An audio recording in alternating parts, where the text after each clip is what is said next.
Good afternoon, good evening, good morning, wherever you are in the world. Welcome along. Welcome along to the wilds of Suffolk. I'm out here in the beautiful countryside of the area where I live. It is amazing.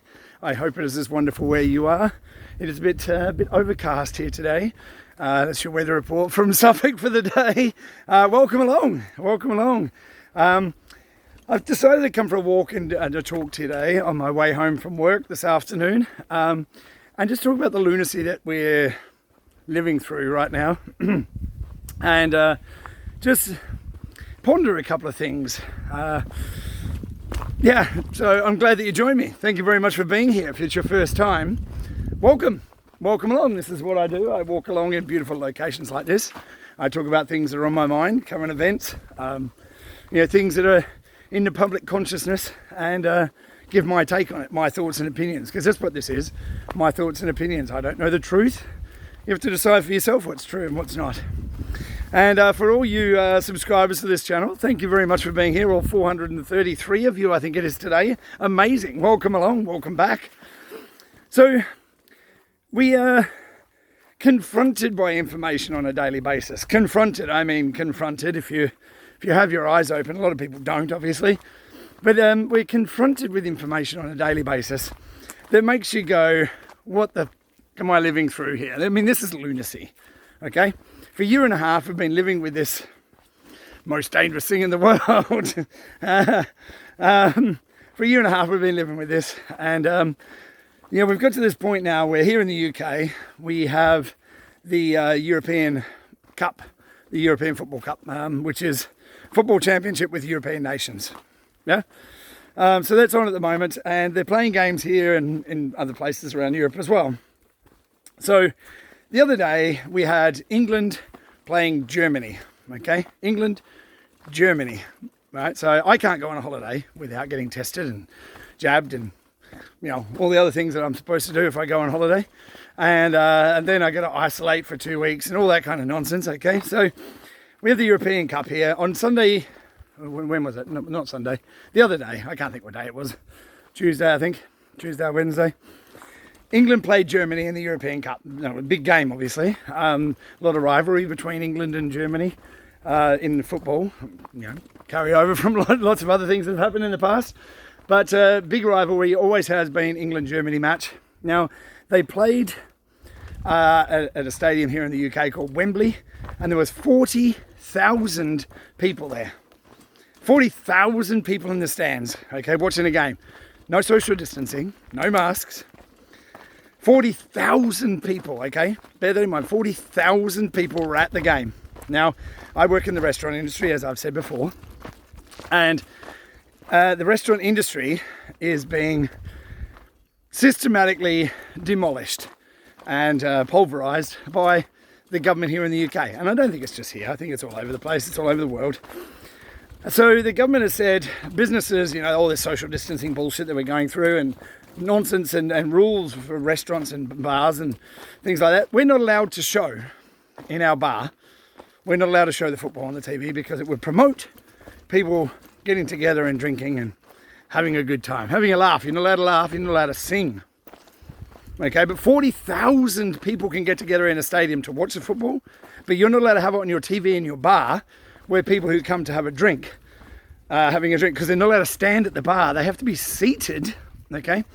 You have to be seated to be in a restaurant. You have to walk in with a mask on to a restaurant. You have to walk in with a mask on. Once you sit down, you can take the mask off and eat, okay? It's fucking lunacy. And people still buy this shit, right? So 40,000 people can get together in a stadium, watch the football, no social distancing, no mask, no nothing, no bullshit. And yet you can't have the football showing in a bar where people come to drink because they're not allowed to stand up and watch the game anyway. Not allowed to sing, not allowed to yell, not allowed to, But they can do it at a game. Now, the issue I have with this, amongst many, many issues, anyone who's been here before knows how many issues I have with this whole debacle that is a statistical data manipulation to create this situation we're living through. That's the easiest, most PC way I can say the bullshit that we're living through, the Rona, the Cov, you know what I'm talking about. So one of the many issues I have with this is that small businesses are being demolished. They're being taken apart systematically. Social distancing. A friend of mine's got a restaurant in London. It's a small restaurant, it's about 40 seats. He can't open that restaurant because there's not enough room for social distancing. Okay? Then the government says, well, the football's important. It's good to give people joy. Now, you can't get together with your mates down the pub and watch it. You have to sit in your own house, but you can't have your friends over either to watch the game because you can't have more than two families get together. It's nonsense. Now, people are waiting for the government to give them their rights back.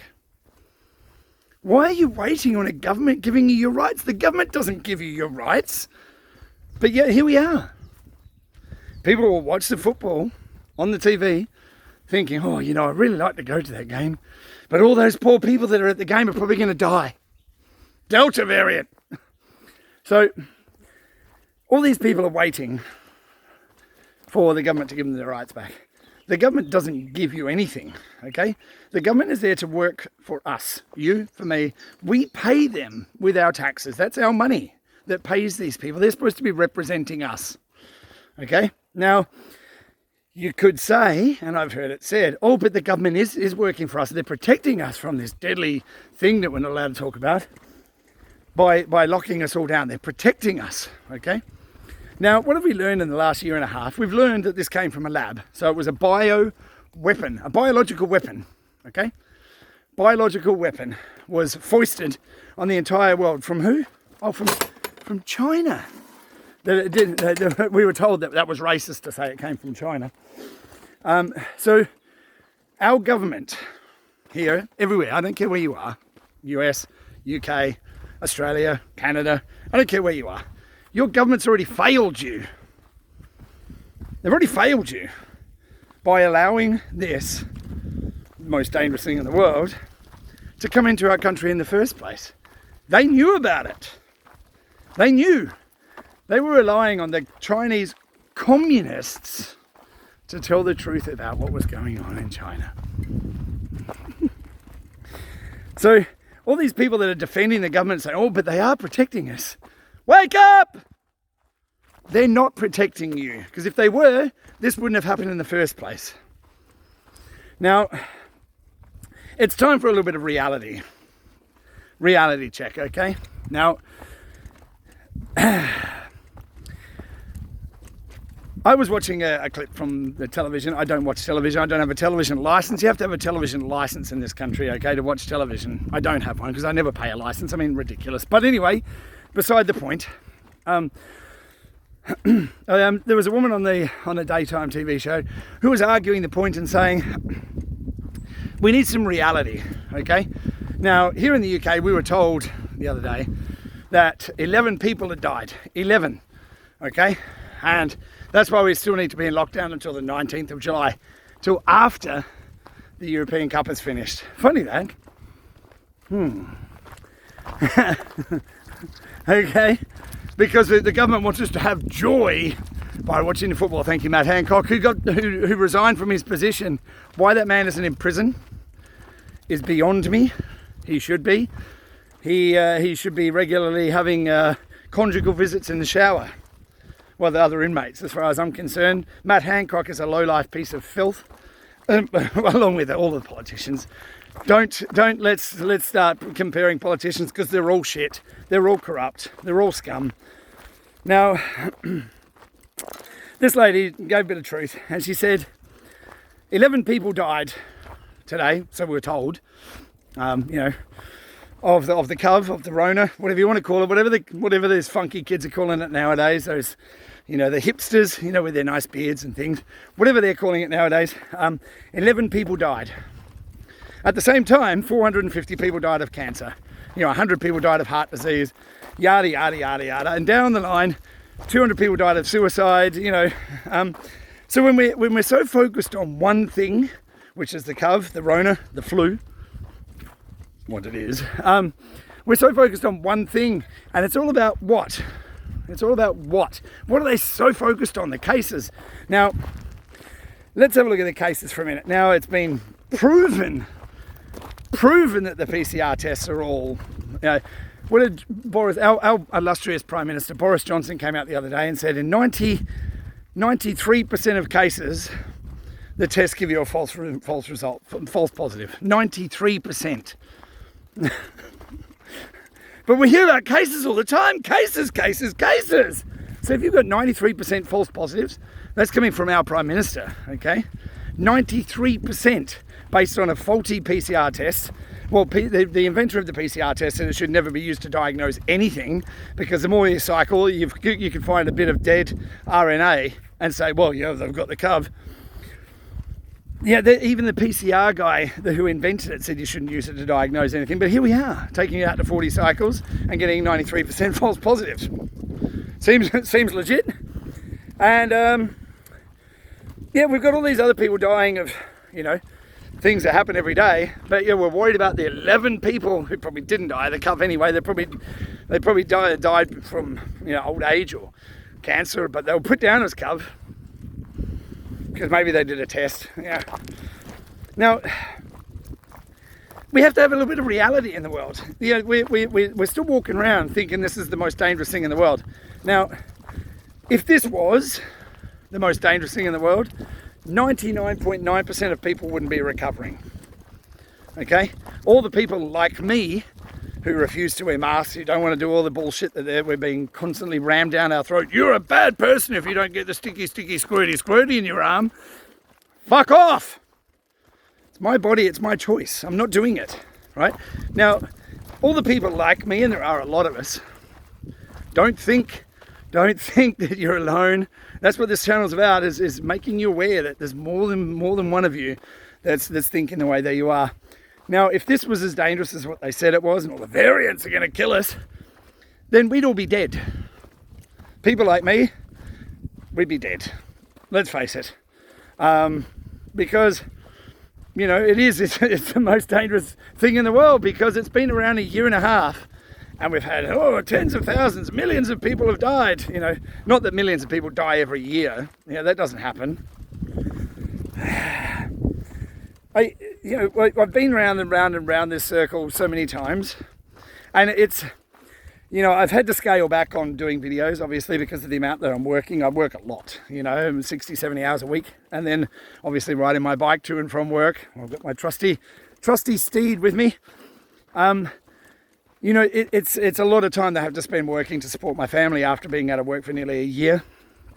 And I've had to scale back doing the videos, but at the same time, I'm thinking to myself, what am I going to do videos about? Because am I going to rehash the same thing? Am I going to just talk about the same thing over and over and over again? Because that's not what this was supposed to be about. It was supposed to be just about, different things that are happening in the world. But at the moment, the only thing that's happening in the world, apparently, is the cov, is the Rona. And everyone getting the sticky, squirty in their arm. Because that's important. Now, I've spoken about this before as well, which is the government's yellow card reporting scheme for squirty, sticky injuries. And we're in the tens of thousands now on the yellow card scheme here in the UK. Hundreds of thousands of people have had bad reactions. Hundreds of thousands. And I have people say to me all the time, but millions of people have had this and they're okay, and all my family and friends have had it, so we'll be okay. It's like a soldier signing up to the army, right? And then getting sent off to war and thinking, well, it's not going to be me who gets shot. I'll be fine. Until it happens to them. I've posted some stuff in my Telegram channel. If you're not subscribed to the Telegram channel, give it a shot. It's down below in the description box. Come and join me. I'm not there as often as I'd like to be as well, but I do post some interesting stuff from different places. And I have been asked, and I will be doing a video about this, where I get my information from. How do I find it? Where do I look? I'll be doing a video specifically on that. The place that I find information, who I look to and how I verify. Verification of information is really, really important in this day and age where we have information, disinformation and misinformation that's constantly foisted on us. So we have to be really careful and, trying to trying to confirm information is not easy, but fortunately, with all the people that subscribe to my channel and different groups that I'm in all over the world, people are all over the world, literally. I've got people here who subscribe to my channel from Belgium. Hi, how you doing? From Holland, from Australia, from America, from Canada. So what I try and do whenever I speak about something is try and confirm, if I'm going to talk about a particular place, try and get confirmation from people who are actually there, who are on the ground, and who can, shed some light on the subject, because obviously I'm here in the UK in Suffolk. So I hear what I hear, the same as we all do, but to try and confirm the information is not always easy. Now, other things that are happening, Donald Rumsfeld is finally left the planet. I've been told many times, don't speak ill of the dead. Donald Rumsfeld was a piece of shit, so I don't think that counts. He's, responsible, along with George Bush, Condoleezza Rice, and a bunch of other people, Donald Rumsfeld, Colin Powell, a bunch of them were responsible for sending people into Afghanistan and Iraq, blaming terrorists, which is what we're all being called now, terrorists. Anybody that goes against the narrative, you're a terrorist, you're a white supremacist, yada yada. Donald Rumsfeld's left the planet. Wonderful. More like him. For that ilk. Those people that I named already, people like George Soros, Hillary Clinton, Bill Clinton. The people who we don't really need to be around on this plane of existence anymore. I wouldn't cry myself to sleep if they weren't here anymore. And I think there's probably a lot of people that would sleep better in their beds knowing Hillary Clinton wasn't around anymore, and they're not going to suicide themselves like Jeffrey Epstein didn't, and like John McAfee didn't. Now, speaking of John McAfee, we are still waiting on confirmation that he's actually gone. Obviously he said he had a dead man switch, and we released a bunch of information if he suicided himself, a la Epstein. That hasn't happened yet. Not to say that it won't, but we're eagerly awaiting, and we're sort of looking around for different places for that information to come out. So if it happens, and when it happens, I shall let you know. Now, what else is happening? News in the cryptocurrency world, in the digital asset world. As I'm here in the UK, the FCA, or the Financial Conduct Authority, who is the regulators for currency and financial conduct authority, I think that sort of sums up what they do. They came out with a directive that UK residents shouldn't be using Binance.com because it's unregulated, yada yada yada. More fear, uncertainty, and doubt injected into the market. The powers that be, the banks, financial institutions, Wall Street, who have been spending the last few years and tens of billions of dollars preparing themselves to have trading desks for cryptocurrencies. All those kind of things where they've bad-mouthed and said, oh, crypto's bad for the last, 3 or 4 years. Spent tens of billions setting up trading desks in their companies to sell what they said was dog shit. As I've said before as well, the Bank of England, Bank of International Settlements, is in the process of doing a central bank digital currency, not just in this country, all over the world, wherever you're living. Central Bank of Canada is doing it. America is, it's talked about every day, nearly on CNBC. The European Central Bank is doing it. Banks from around the world are issuing their central bank digital currencies. And yes, there is a lot of fear in the market at the moment. Thinking that governments are going to, or the Chinese government's banning Bitcoin for the 500th time, the Indian government doing the same thing. This if you've been in this space for any period of time, you'd have heard this before. Bitcoin's dead, cryptos are dead, they're all going to zero. That's what the Financial Conduct Authority is trying to say. Investing in cryptos is a risky investment. Not like we know that. We have 50, 60% drops, and the people who have been here for a long time don't even bat an eyelid. The newbies tend to get a bit scared when they see it's a 50% drop, but Yes, there is a lot of turmoil in the world. The financial system is at its nearing its end, and I know I've been speaking about this for some time.